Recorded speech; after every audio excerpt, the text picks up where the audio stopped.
Have you ever felt like you're walking on eggshells around someone you care about? Maybe it's a partner, a friend, or even a family member. On the surface, everything looks fine. You smile, you laugh, you share moments together. But inside, something feels off. Your chest tightens when you hear their voice. You replay conversations in your head at night, wondering if you said the wrong thing. And no matter how much effort you put in, it never seems enough. That invisible pressure, the constant second-guessing, the way your self-confidence slowly erodes. That's what emotional abuse can look like. Unlike physical harm, there are no bruises to point at. It doesn't scream for attention. Instead, it quietly chips away at your sense of self until you begin to doubt your own worth. And here's the thing. Emotional abuse isn't always obvious at first. It can creep in through criticism disguised as help, jokes that cut a little too deep, or a silence that feels like punishment. Over time, it becomes a pattern, a cycle that traps you in confusion and shame. This video isn't about blaming yourself or labeling every argument as abuse. It's about recognizing the warning signs before they grow into something that steals years of your life. And if you've been through this, know this: you are not alone, and you deserve to be treated with respect, safety, and care. Sign 1. Excessive criticism. Think about a time when you worked so hard on something. Maybe a project at work, a meal you cooked, or even the way you dressed for a night out.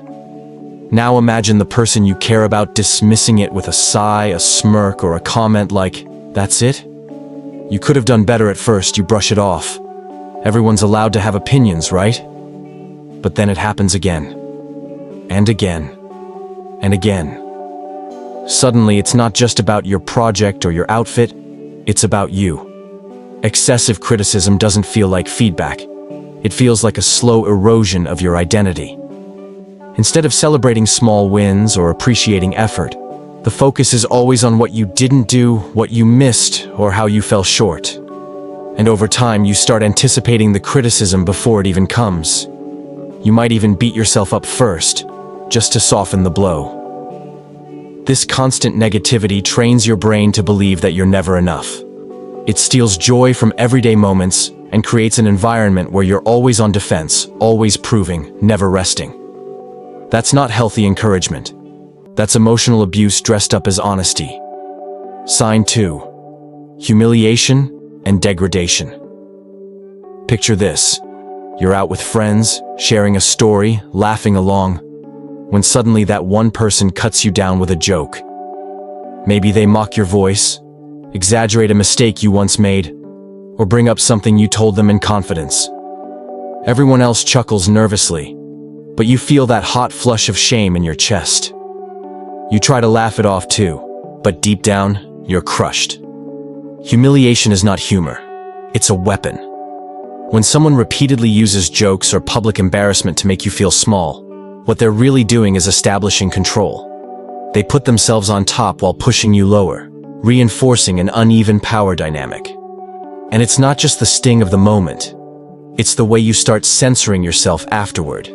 You speak less, share less, because you don't want to hand them more ammo. Over time, degradation eats away at your confidence. It convinces you that your voice doesn't matter, that maybe you are ridiculous or unworthy. But that's the lie of emotional abuse. It takes your strengths and twists them into weaknesses to keep you quiet. Sign 3. Threats and intimidation. Not every threat sounds like, "I'll hurt you." Sometimes it's quieter, more insidious. Maybe it's a look across the room that freezes you in place. Maybe it's the way they slam a door, raise their voice just enough to send a shiver down your spine, or throw in phrases like, "You'll regret this," when you try to stand your ground. Intimidation creates a climate of fear, even if no physical harm ever happens. It keeps you walking in circles, wondering when the next explosion will come. And that fear doesn't stay in the moment. It follows you to work, into your friendships, even into your sleep. You become hyper-alert, scanning for danger signs, living in survival mode. The cruel part is that threats don't have to be explicit to be effective. The unspoken tension, the unpredictable reactions, the feeling of danger in your own home or relationship, Those are enough to keep you compliant. This isn't love or respect. It's control through fear, and living in fear is not the life you deserve. Sign 4. Isolation. At first, it might look like care. I just want to spend all my time with you. Or, I don't think your friends really like you. But slowly, those words turn into limits. Phone calls go unanswered because they're watching. Invitations from friends are declined because they make you feel guilty. Family gatherings become arguments. Before you know it, your circle has shrunk to one person, and that person is the one controlling it. Isolation is one of the strongest tools of emotional abuse because it cuts off your lifeline. Friends and family are the mirrors that remind you who you are, that you're valuable, loved, and free. When someone pulls you away from that support, you lose the chance to reality check what's happening. The abuser's voice becomes the only one you hear. And the cruelest part?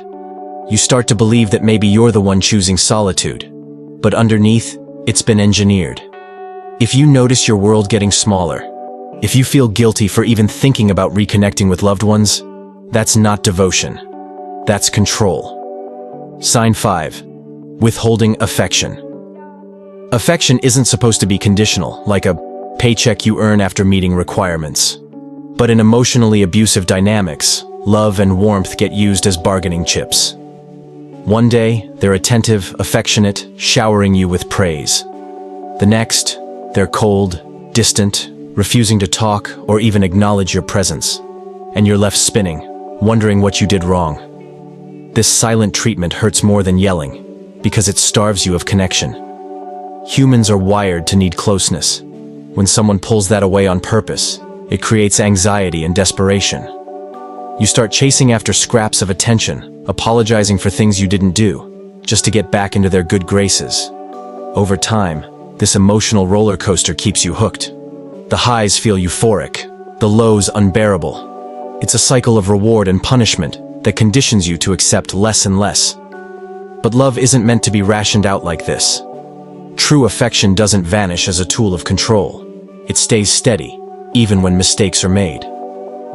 Sign 6. Exploitation. Have you noticed how some people only show up when they need something from you? They call when their car breaks down, when they're short on cash, or when they need emotional support after a long day. But when you need help, they're suddenly too busy or nowhere to be found. That one-sided pattern isn't friendship, and it definitely isn't love. It's exploitation. Exploitation drains you because it turns your kindness into a resource to be mined. You pour time, energy, and care into the relationship, but nothing flows back. And worse, you might start believing that giving endlessly is what makes you valuable. You learn to ignore your own needs because theirs always come first. Over time, this imbalance leaves you exhausted and resentful, but also strangely hooked, because you're hoping that one day they'll finally give back what you've given. But emotional abuse doesn't work that way. It keeps you stuck in a cycle of overgiving, convincing you that your worth lies only in what you provide. Sign 7. Harmful control and gaslighting. Control doesn't always come with handcuffs. Sometimes it looks like deciding what you wear, who you talk to, or how you spend your money. Other times, it's more subtle, questioning your memory, twisting your words, or insisting that events didn't happen the way you remember. That's gaslighting, and it's one of the most damaging tools of emotional abuse. Gaslighting makes you doubt your reality. You start thinking, maybe I am overreacting. Maybe I did imagine that bit by bit your confidence erodes, and the abuser's version of events becomes the only one that matters. Pair that with micromanaging every choice you make, and suddenly you're living someone else's life instead of your own. This level of control doesn't just cage your actions, it cages your mind. It convinces you that you can't trust yourself, and once that trust is gone, it's hard to fight back. But here's the truth. Your memories, your feelings, your instincts, they are valid. Gaslighting is not a difference of opinion. It's a deliberate strategy to keep you dependent and small. Emotional abuse can be hard to recognize because it doesn't leave bruises. It hides in words, silences, and patterns that seem harmless at first. But as we've seen, it's not about one argument or one bad day. It's about repetition, excessive criticism, humiliation, intimidation, isolation, withheld affection, exploitation, and harmful control. Each on their own can sting, but together, they form a toxic cycle that slowly strips away self-worth. If any of this sounds familiar, let me remind you, this is not your fault. Abuse thrives on secrecy and self-blame, but the truth is, you deserve respect, kindness, and safety in every relationship. Healthy love does not make you feel smaller, weaker, or constantly on edge. It nurtures, supports, and uplifts. Recognizing these signs is the first step toward breaking free, and even if it feels scary, reaching out to a trusted friend, a counselor, or a support hotline can open doors you didn't know were possible. You are not defined by someone else's cruelty. You are stronger, braver, and far more worthy than the lies emotional abuse has tried to make you believe. If this video spoke to you, take a moment to hit that like button. It helps more people find this message. Share it with someone who might need these words today. And if you want to keep learning about psychology, healing, and healthy relationships, don't forget to subscribe and turn on notifications. Most importantly, remember, your voice matters, and you deserve a life filled with respect and care.